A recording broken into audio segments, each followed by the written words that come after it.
Olá, amigos do Notícias Agrícolas. A gente está agora nesse boletim analisando o comportamento dos preços no mercado do boi. Na verdade, a gente quer entender o que vem por aí, né? O que esperar do mercado do boi. Houve toda essa movimentação de pressão nos preços da arroba, uma pressão que deu certo, aparentemente deu certo. A gente viu recuando aí os patamares de preços da arroba, mas tem motivações a partir do início do mês, que justificariam aí uma volta de uma demanda um pouco melhor aí pela carne. Será que vai ser suficiente para provocar um repasse aí nos preços da arroba? Pergunta para quem acompanha o mercado, pergunta para quem entende. João Otávio Figueiredo, analista sênior lá da Datagro, já está aqui comigo. Seja bem-vindo, João. Obrigado pela participação conosco aqui no Notícias Agrícolas. Enfim, o que esperar do mercado, qual a sua expectativa? A gente já teve esse movimento, né, de tentativa de desaceleração dos preços, deu certo em certa parte, mas e agora, João? O que pode acontecer a partir de agora? Seja bem-vindo. Muito obrigado, bom dia, boa tarde, muito bom falar com vocês aqui sempre e trocar um pouquinho de informação, né? Realmente foi um cenário assim construtivista, tomando tudo para a pecuária, a gente acompanhou isso, a gente está aqui conversando boa parte do ano, a gente percebeu que nessa semana foi uma semana assim especial. O cenário ainda é construtivista, ainda é de alta, tem vários fatores que a gente vai comentar aqui, mas nessa semana o que aconteceu nesse mês especificamente? Né? A gente atingiu aí o pico de preço, que foi no dia 11/11 de 2020, chegou a 292 o indicador CPEA, foi o recorde da série histórica, o preço mais alto, e nesse momento ontem o indicador fechou a 278, né? Então a gente vê que teve um recuo aí de 4, 5%. O que motivou isso? A gente percebe que grandes players do mercado se absteram das compras dessas últimas 2 semanas. Então, não, está fora do mercado, não vamos comprar. Esse boi que já chegou a ter negociações a 300. Eles pensam assim, vamos tirar um pouco o pé disso porque nesse não está sustentando. Por alguns fatores, né? A gente vê que teve um recuo de dólar, então a margem da indústria lá fora para exportação diminuiu um pouquinho, apesar da carne ainda continuar competitiva. Então teve esse recuo aí de quase 4, 5 pontos. O nosso balizador GPB da Datagro, nossa média ontem, fechou em 283. A gente está um pouquinho acima. É muito legal ter essas duas ferramentas para a gente poder comparar, né? Então, assim, o que a gente percebe? Que teve esse recuo de preço, que é natural, porque deu esse pico, agora ele está se ajustando, buscando esse ponto de equilíbrio, tanto para o pecuarista quanto para a indústria quer manter suas margens positivas, o pecuarista precisa vender o gado num preço bem remunerativo, porque o preço da recompra está muito caro, mas assim, o que a gente fala desse momento agora? Apesar desse recuo, o cenário também é construtivista para o pecuarista, para a pecuária, porque a gente nota que está uma escassez muito grande ainda de gado no pasto. Gado pronto, a gente vê muito pouco. A gente conversa com pecuaristas, são parceiros nossos. Assim, já estava com pouco gado, ainda teve o agravante do clima, né, Alex? Foi um ponto muito importante. Foi um ano muito seco. Teve fazendas aí que já conhecidas que tinha aí quase 100 anos de operação, nunca secou açude, teve áreas queimadas. Então, isso também traz um impacto. E o balizador mostra isso também. 90% dos gados abatidos nesse mês são gados provenientes do confinamento. E o confinamento também encara dificuldades esse ano, com preços dos insumos bem elevados.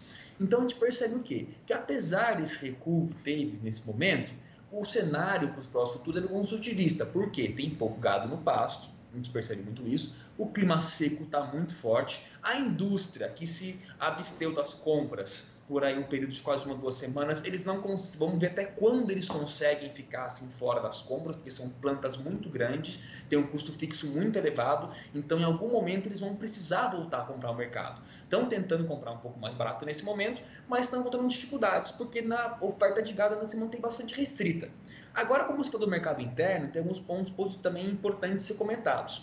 Todo mundo se preocupou muito qual que ia ser o impacto do corte do auxílio emergencial, que foi de 600 para 300. Isso vai impactar na ponta? O consumidor vai consumir menos? Essa conta sim está sendo mapeada e a gente não vê tanto recuo no consumo nesse momento. E tem fatores positivos, construtivistas para o mercado interno, porque agora, dia 31, cai a primeira parcela do 13º, vai ter as festas de final de ano, então o cenário tende assim, vamos dizer, que é de alta, é construtivista. O boi, assim, a nossa visão nesse momento é que o boi deve voltar a subir. Agora, qual que vai ser a subida? E no mercado a gente está buscando esse ponto de equilíbrio, né? Vamos ver, é difícil cravar um número, mas 290, 295, 285, o mercado está procurando esse ponto de equilíbrio para que a indústria continue tendo margens remunerativas e o pecuarista também consiga tocar a sua operação de forma sustentável para o ano que vem.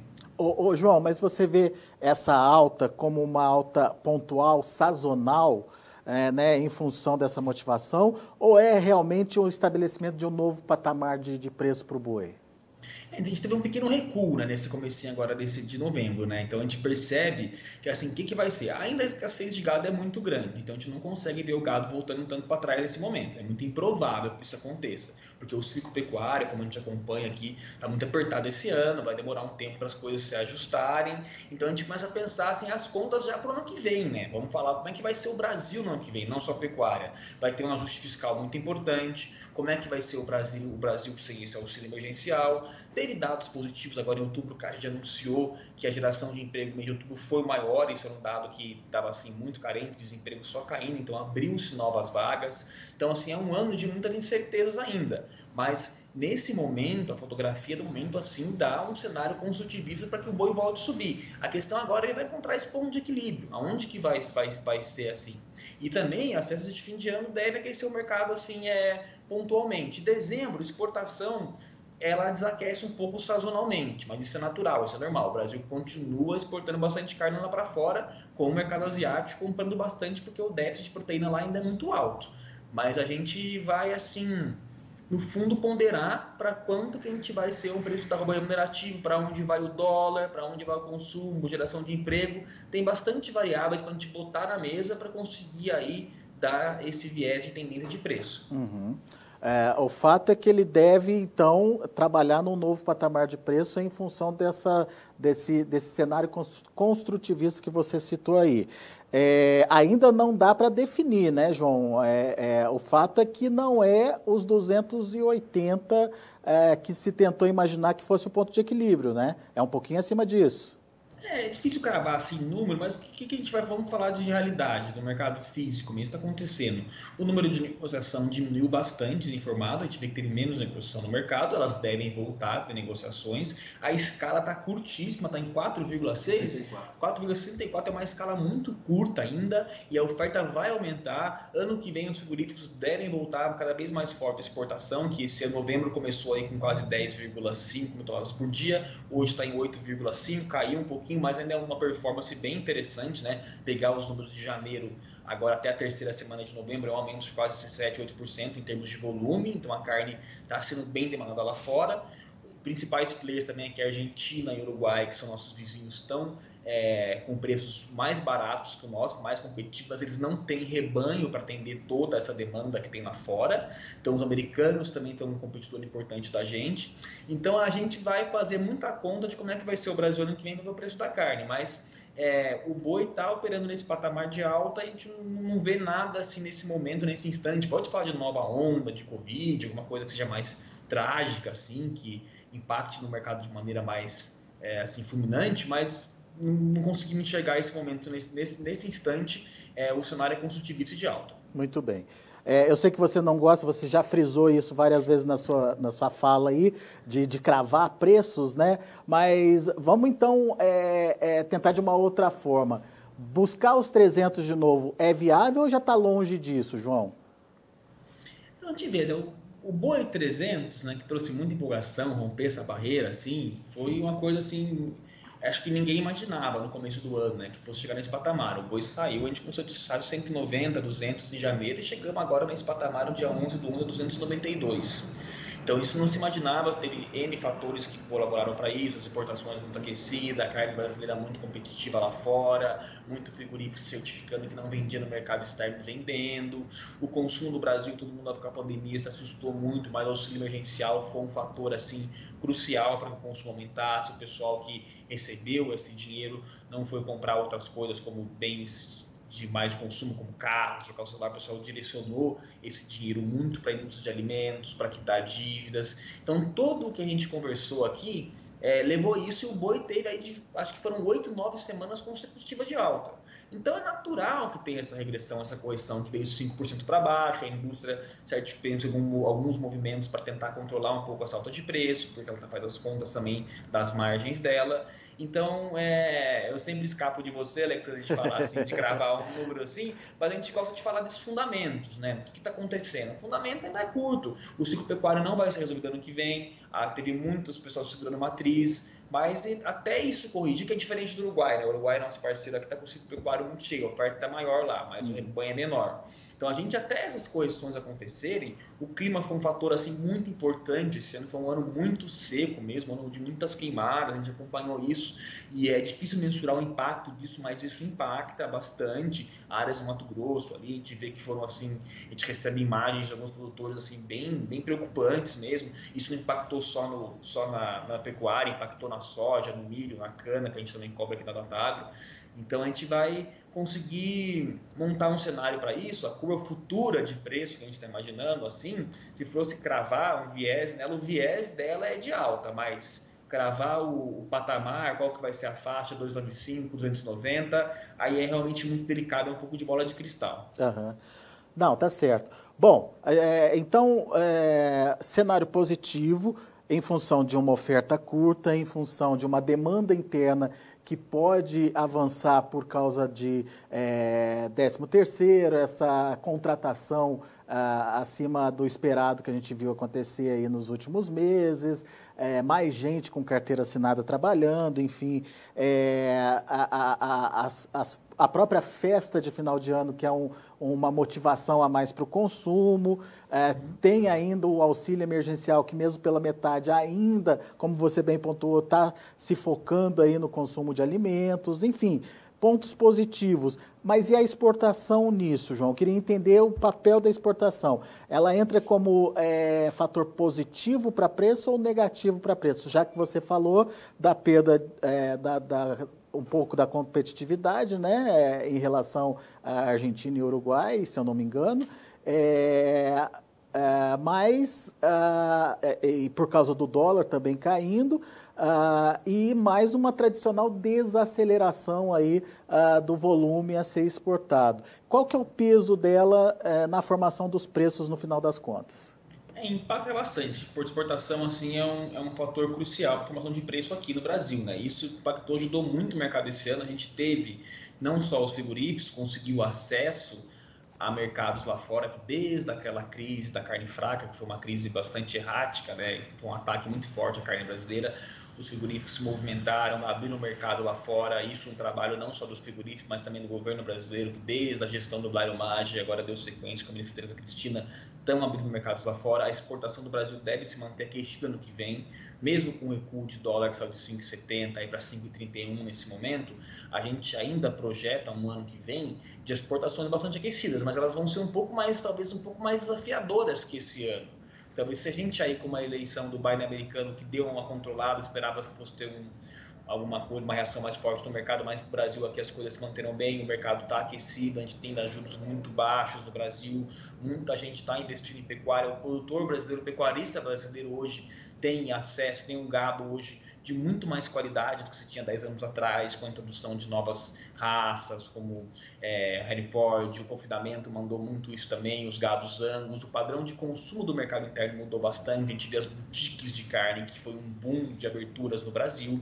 Então a exportação vai manter aquecida, a gente vai fechar um ano aí muito positivo para a exportação. O mês de novembro começou mais aquecido, agora diminuiu um pouquinho a terceira semana, mas se manter aquecido. Ano que vem também a tendência é essa, Alexandre, assim, mas ela vai ter um ano talvez um pouco mais desafiador do que foi esse ano. Mas a gente não consegue ver as exportações desaquecidas, porque são contratos firmados, plantas na Tailândia, por exemplo, teve 5 frigoríficos, não exportar, ela passou a exportar, mercado do Egito. Então teve muita gente hoje demandando a carne do Brasil, que é uma carne de muita qualidade, e é uma carne que durante a pandemia ficou muito barata. Mas, João, mas o desafio fica por conta dos frigoríficos, então, porque com o dólar caindo... Acho que a exportação vai ser... A grande que vai ditar muito isso é câmbio. Como é que o Brasil vai se comportar no que vem? Vai ter um ajuste fiscal muito importante, que o Ministério da Economia vai ter que tomar cuidado, né? Porque a gente tem um dispêndio muito grande, gastou assim, bastante, né? Para poder manter esse auxílio, que na nossa visão foi importante para manter a economia aquecida, mas ano que vem tem um ajuste fiscal importante. Como é que o Brasil, o Paulo Guedes, toda a equipe do Ministério da Economia fala dessa retomada em V, né? Então é muito importante, a gente vai ver como é que vão ser os capítulos do Brasil no primeiro trimestre do ano que vem.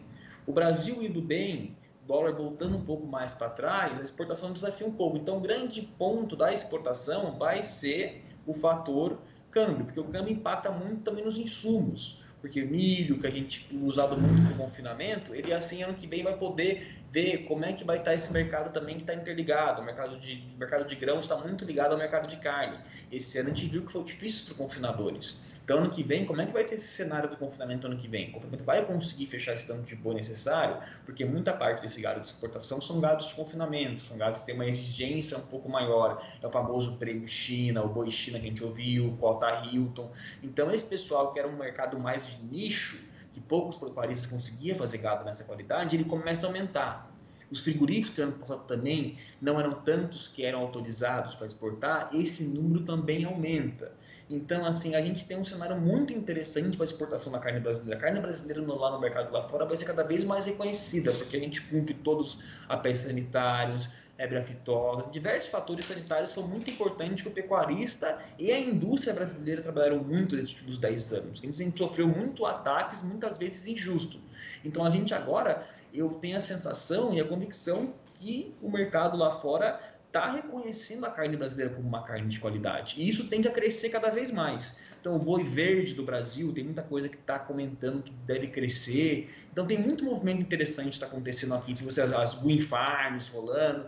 Assim, o campo brasileiro continua em erupção, né? Isso é muito legal. O país teve um ano muito difícil, mas graças a Deus o agronegócio brasileiro, aí você vê muita inovação, muita coisa acontecendo. Então, a exportação, acho que a bola da vez vai ser o câmbio para ditar qual vai ser o tamanho do desafio dela, mas ela vai performar bem com certeza. Ô João, e você tem uma comparação que é muito interessante dessa influência do câmbio na competitividade do produto brasileiro lá fora, né? Com essa recente queda do câmbio, a competitividade piorou. Conta um pouquinho dessa história pra gente, faz essas contas aí pra gente, só pra gente entender. Cai um pouco, né? A competitividade da carne brasileira cai um pouquinho lá fora, mas nem tanto ainda, né? A gente vê aí o preço da arroba em dólar, tá em torno aqui hoje de 51,9 no Brasil. Estados Unidos 53, a gente vê que a Argentina tá 41, Uruguai 46. A gente vê que esse gap em relação aos americanos já foi maior. Ali no pico da quarentena, nossa arroba em dólar chegou a 46, 47, os americanos da 54. Agora estamos de 51 para 53. Fala, pô, tá muito apertado. Não, mas o nosso custo de produção é bem mais barato que o deles. Então, essa carne continua competitiva em relação a um dos players importantes de competição, que é os Estados Unidos. Então, falar assim, tem uma cuidado, pô, a carne brasileira perdeu competitividade lá fora.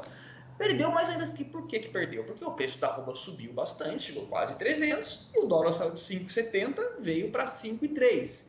Então ela perde um pouco, mas ela continua bastante competitiva ainda, porque o déficit de proteína no mercado asiático é muito alto. Eles precisam dessa proteína nesse momento, né? Mas eu queria mostrar justamente essa influência do dólar, que você chamou a atenção. Vai depender do dólar, do caminho do dólar, para saber como é que vai ser o desempenho, né, da carne bovina no mercado internacional. E ficou muito claro nessa comparação quando você fala que no pico da pandemia, essa diferença do preço da carne em função da variação do dólar é muito grande, né, João? Com o que está agora, por exemplo, né? Não posso qualificar com tão grande assim, porque na verdade, o que aconteceu? No pico da quarentena, com esse dólar que disparou e valorizou bastante em relação ao real, a gente teve assim, a gente brinca aqui na consultoria, a gente o supermercado do Brasil de commodities ficou muito barato, não só a carne, né? O açúcar teve um mercado de exportação muito interessante esse ano, que ajudou muito o setor canavieiro, porque sofreu bastante com a demanda de etanol interna, as usinas direcionaram boa parte do mix de produção para o açúcar, porque estava interessante vender lá fora.